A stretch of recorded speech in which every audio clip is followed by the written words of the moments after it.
പ്രദേശത്തുള്ള ജിന്നുകളുടെ നേതാവേ, മറ്റു കുട്ടി ജിന്നുകൾ എന്നെ ഉപദ്രവിക്കാതെ നോക്കിക്കൊള്ളണേ. ആലോചിച്ച് നോക്കുക, അള്ളാനോട് മാത്രം ചോദിക്കേണ്ട കാര്യം ആണോ? ആലോചിച്ച് നോക്കുക, അള്ളാനോട് മാത്രം ചോദിക്കേണ്ട കാര്യം ആണോ? ആലോചിച്ച് നോക്കുക, അള്ളാനോട് മാത്രം ചോദിക്കേണ്ട കാര്യം ആണോ?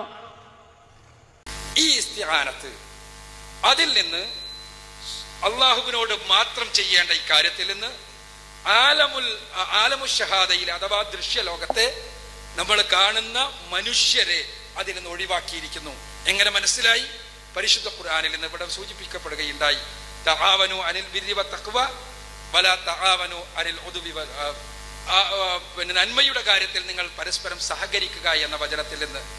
അവിടെ നിങ്ങൾ മനുഷ്യർ തമ്മിലുള്ള സഹകരണത്തെ കൃത്യമായി മാറ്റി നിർത്തി അല്ലാഹു സുബ്ഹാനഹു വ തആല. അതാർക്കും അറിയാവുന്നതാണ്. നമ്മൾ 5 നേരം നമസ്കരിക്കുമ്പോൾ ഓരോ റക്അത്തിലും ഓതുന്ന സൂറത്തുൽ ഫാത്തിഹയിലെ വയ്യാക നസ്തഈൻ, അല്ലാഹുവിനോട് മാത്രമേ സഹായം തേടാവൂ, അല്ലാഹു അല്ലാത്തവരോടുള്ള സഹായത്തേട്ടം ശിർക്കാണ്. മതത്തിലെ പൊതു നിയമമാണത്. ആ നിയമത്തിൽ നിന്നൊരു ഇസ്തിസ്ന, ഒരു എക്സംഷൻ ഉണ്ടാവണമെങ്കിൽ ആയത്ത് തെളിവ് വേണം, സ്വഹീഹായ ഹദീസ് തെളിവ് വേണം, അല്ലെങ്കിൽ പറ്റില്ല. ഏതുപോലെ ഞാൻ നാടുനീളെ പ്രസംഗിക്കുമ്പോൾ പറഞ്ഞൊരു ഉദാഹരണം ലളിതമാണ്. അതൊന്നും കേൾക്കാതെ കാതുകൂർപ്പിച്ച് നിൽക്കുന്ന ആരെങ്കിലും ഉണ്ടെങ്കിൽ അവർക്ക് കൂടി ഉപകാരപ്പെടാൻ ഒരു വാചകം പറയട്ടെ. എന്താ? യാ അയ്യുഹല്ലദീന ആമനൂ കുതിബ അലൈക്കുമുസ്സിയാം, വിശ്വാസികളെ നോമ്പ് നിങ്ങൾക്ക് നിർബന്ധമാക്കപ്പെട്ടിരിക്കുന്നു. അള്ള പറഞ്ഞു മതത്തിന്റെ പൊതു നിയമമാണ്. നോമ്പ് യാത്രക്കാരന് നിർബന്ധമുണ്ടോ? ഇല്ല. രോഗിക്ക് നിർബന്ധമുണ്ടോ? ഇല്ല. എന്താ കാരണം? യാത്രയാണോ? അല്ല. രോഗമാണോ? അല്ല. പിന്നെ എന്താ കാരണം?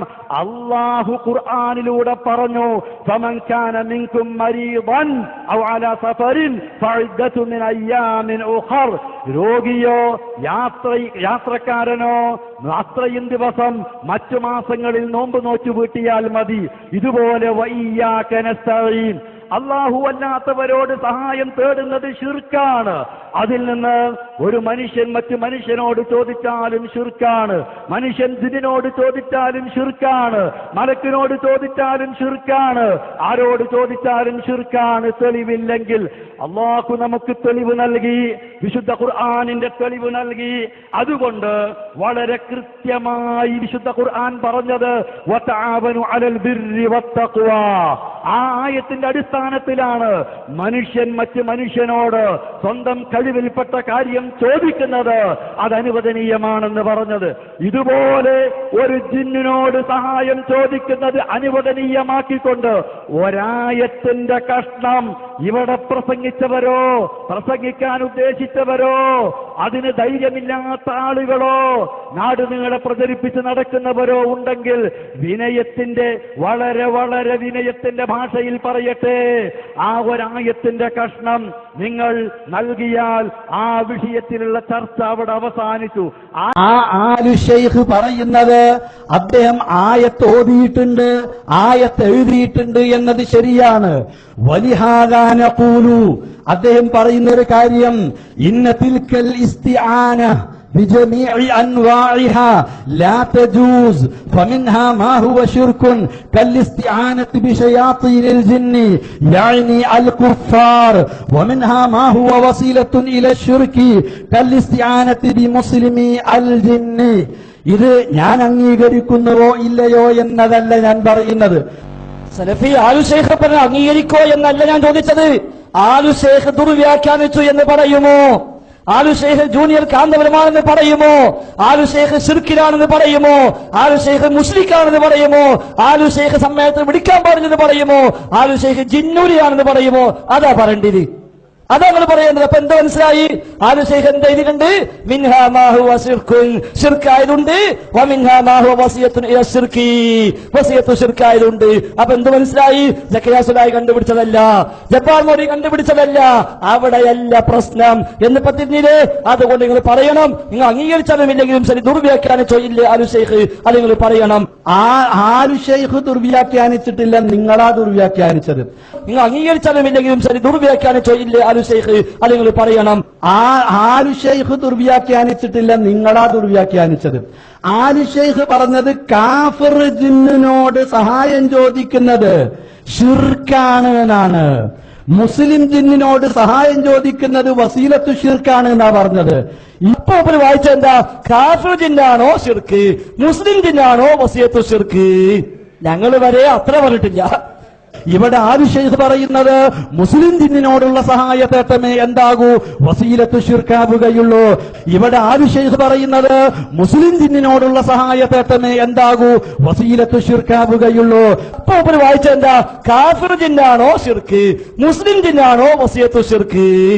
ഞങ്ങൾ വരെ അത്ര പറഞ്ഞിട്ടില്ല. ഇതേ ആവശ്യം അൽഹംദുലില്ലാ അബ്ദുറഹ്മാൻ സലഫി തന്നെ പറഞ്ഞു, കാഫിർ ജിന്നാണോ ഷിർക്ക്, മുസ്ലിം ജിന്നാണോ വസീലത്തു ഷിർക്ക്? അതാണ് ആലു ഷെയ്ഖ് പറഞ്ഞത്. രണ്ടാമത്തെ ചോദ്യം, ഈ ആയത്തിൽ പറഞ്ഞ ഇസ്തിംതാഇൽ ഇസ്തിആനത്ത് ഉൾപ്പെടുമോ ഇല്ലേ? കാരണം ഇസ്തിംതാ ഷിർക്കായതും വസീലയായതും ഉണ്ടെന്ന് നിങ്ങളും സമ്മതിക്കുന്നു. എങ്കിൽ ആ പറഞ്ഞ ഇസ്തിംതാഇൽ, ആയത്തിൽ പറഞ്ഞ ഇസ്തിംതാഇൽ ഇസ്തിആനത്ത് ഉൾപ്പെടുമോ ഉൾപ്പെടില്ലേ? നിങ്ങൾ വ്യക്തമാക്കേണ്ടതുണ്ട്. അതാ രണ്ടാമത്തെ ചോദ്യം. കേട്ടില്ല എന്ന് പറയണ്ട. ഇസ്തിംതാഇൽ ഇസ്തിആനത്ത് പെടുമോ? ആ ചോദ്യം യഥാർത്ഥത്തിൽ പുതിയ ചോദ്യമാണ്, തർക്കമില്ലാത്തതാണ്. ആ വിഷയത്തിൽ ഇസ്തിംതാഇൽ ഇസ്തിആനത്ത് പെടും, ഇസ്തിആനത്ത് അല്ലാത്തതും പെടും. ആ വിഷയത്തിൽ ഇസ്തിംതാഇൽ ഇസ്തിആനത്ത് പെടും, ഇസ്തിആനത്ത് അല്ലാത്തതും പെടും. ഇനി മൂന്നാമത്തെ ചോദ്യം, നിങ്ങൾ പറഞ്ഞല്ലോ എന്ത്? ഇസ്തിംതാഇൽ ഇസ്തിആനത്ത് പെടും, ഇസ്തിംതാഇൽ ഇസ്തിആനത്ത് പെടും. ആ ഇസ്തിംതാ ആവട്ടെ ശിർക്കായതുണ്ട്, വസീലയായതുണ്ട്, തർക്കമില്ല. അതിൽ ഇസ്തിആനത്ത് പെടും, അതിനും തർക്കമില്ല. എങ്കിൽ ചോദിക്കട്ടെ, നിങ്ങളൊക്കെ ഇപ്പൊ നാടിനീളെ പറയുന്നു ജിന്ന് അഭൗതികാണ്, കാര്യകാരണബന്ധങ്ങൾക്ക് അപ്പുറത്താണ്, ജിന്ന് എന്ത് ചെയ്താലും അഭൗതികാണ്, അതുകൊണ്ട് ജിന്നുമായുള്ള ഏത് ഇടപാടും പറ്റൂല എന്നാണ് നാസസലിമൊക്കെ പ്രസംഗിച്ചിരുന്നത്. എങ്കിൽ എങ്ങനെയാണ് അഭൗതികമായ ജിന്നിനോട് ശിർക്ക് അല്ലാത്ത ഇസ്തിംതാ ഉണ്ടായത്? എന്റെ മൂന്നാമത്തെ ചോദ്യം. അഭൗതികമായ ജിന്ന്, കാര്യകാരണബന്ധങ്ങൾക്ക് അപ്പുറമുള്ള ജിന്ന്, അതോടെ എങ്ങനെയാ ഒരു അഭൗതികമല്ലാത്ത ഒരു ഭൗതികമായ ശിർക്ക് ആവാത്ത ഇസ്തിംതാ അതെങ്ങനെ ഉണ്ടാകാ? സലഫി പോലും വിചാരിച്ചിട്ടില്ല അതിങ്ങനെയൊക്കെ ആവുന്നത്. കുട്ടികളെ ഇടങ്ങാറാക്കി നിർബന്ധിച്ച് പിടിച്ചു വലിച്ചു കൊടുന്നപ്പോ ആടിനെ കുളത്തേക്ക് കുളിപ്പിക്കാൻ ഇറക്കണ പോലെ കൊണ്ടുവന്നതാ പിടിച്ചു വലിച്ചിട്ട്. ഇത്ര വലിയ കുടുക്കാവെന്ന് വിചാരിച്ചിട്ടില്ല. അതുകൊണ്ട് ഈ ഇസ്തിംതായിൽ പലവിധമുണ്ട് നിങ്ങൾ പറഞ്ഞു. ഇസ്തിംതായിൽ ഇസ്തിആനത്ത് പെടുമെന്നും പറഞ്ഞു, ഇസ്തിംതാ ശിർക്കായതും വസീലയായതും ഹറാമായതുണ്ടെന്നും പറഞ്ഞു. എങ്കിൽ അഭൗതികമായ ജിന്നിനോട് എങ്ങനെയാണ് ശിർക്ക് അല്ലാത്ത ഇസ്തിംതാ ഉണ്ടാകുക? അതാണ് ഞാൻ കിട്ടേണ്ടത്, അതാണ് നിങ്ങൾ പറയേണ്ടത്. അതാണ് മൂന്നാമത്തെ ചോദ്യം. ഇവിടെ ഈ പ്രധാനപ്പെട്ട തെളിവിൽ നിന്ന് തെന്നിമാറി, വിഷയത്തിൽ നിന്ന് തെന്നിമാറി എന്തെങ്കിലും ചോദ്യങ്ങൾ ചോദിച്ച് സമയവും അവസരവും നഷ്ടപ്പെടുത്തിയിട്ട് കാര്യമില്ല. അതുകൊണ്ട് ശരിയായ ചോദ്യം വിഷയവുമായി ബന്ധപ്പെട്ട് ചോദിക്കുക. അതാണ് ഈ അവസരത്തിൽ ജനങ്ങൾ പ്രതീക്ഷിക്കുന്നത്. ആ ചോദ്യം ഉന്നയിച്ചാൽ അതിനുള്ള കൃത്യമായ മറുപടി ഞാൻ പറയും. എന്റെ മൂന്നാമത്തെ ചോദ്യത്തിന് മറുപടി എവിടെ സലഫി? മൂന്നാമത്തെ ചോദ്യം മറുപടി എവിടെ? ജിന്ന് അഭൗതികമാണെങ്കിൽ അഭൗതികമായ ജിന്നോട് എങ്ങനെയാ ശിർക്ക് അല്ലാത്തൊരു ഇസ്തിംതാ ഉണ്ടാവുക? നിങ്ങൾ പ്രസംഗിച്ചെന്താ? ജിന്ന് എന്ത് ചെയ്താലും അഭൗതികമാണ്, ജിന്നിന്റെ കഴിവ് അഭൗതികമാണ്, എല്ലാം അദൃശ്യമാണ്, എല്ലാം ശിർക്കാണ്. പിന്നെ എങ്ങനെ അഭൗതികമായ ജിന്നിനോട് ശിർക്ക് അല്ലാത്തൊരു ഇസ്തിംതാ ഉണ്ടായി? അതങ്ങൾ പറയേണ്ടത്. എന്തേ പറയാത്തത്? ആലു ഷെയ്ഖിനെ മൂപ്പർക്ക് എപ്പോഴും തള്ളാനും വെച്ച കൊള്ളാനും വെച്ച ഇങ്ങനെ ഹലക്കിന് പിടിക്കല്.